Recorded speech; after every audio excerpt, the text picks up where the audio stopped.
Màámi ẹ bá mi àjíṣe bí Ọ̀yọ́ láàárín. Ọmọ mi lélẹ́yìí online ni orúkọ mi ni Alhaja Olóyè Khadijat Adépéjú Bákàrè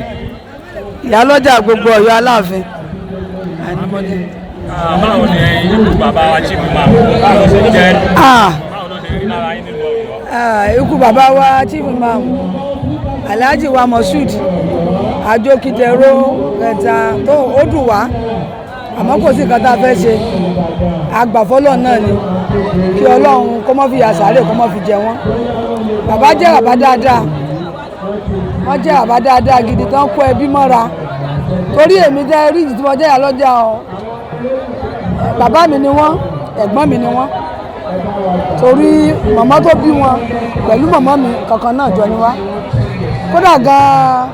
nǹkan tá a fi ṣe aṣọ òkú tá a fi ṣe òkú fún màmá wọn ni mo lò kí Ọlọ́run kó pẹ̀lú wọn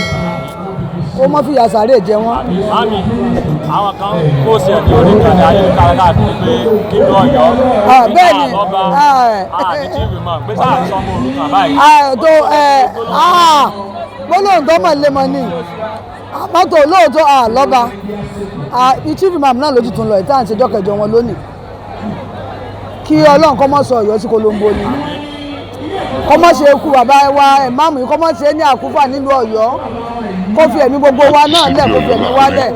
bí wọ́n ṣe wí lóòótọ́ ojú rẹ̀ náà la fi wò ojú tá a fi wò ó bó ṣe rí gẹ́lẹ́ nìyẹn o kọ́lọ́n kó ètè yan ọba fún wa tí a bá ní ọba ló lè fi ìmáàmù jẹ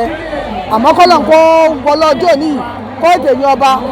kó ètè yan fún wa ní ìlú Ọ̀yọ́ Ọlọ́run jẹ́ kó Ọ̀yọ́ bàjẹ́ kò ní ṣe kú bàbá wa ní àkúfà nílùú Ọ̀yọ́.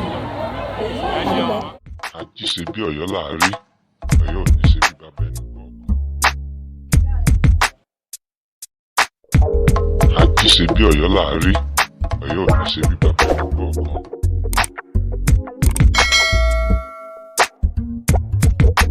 àjíṣe bí Ọ̀yọ́ láàárín Ọ̀yọ́ ò ní ṣe bí bàbá ẹni kọ̀ọ̀kan.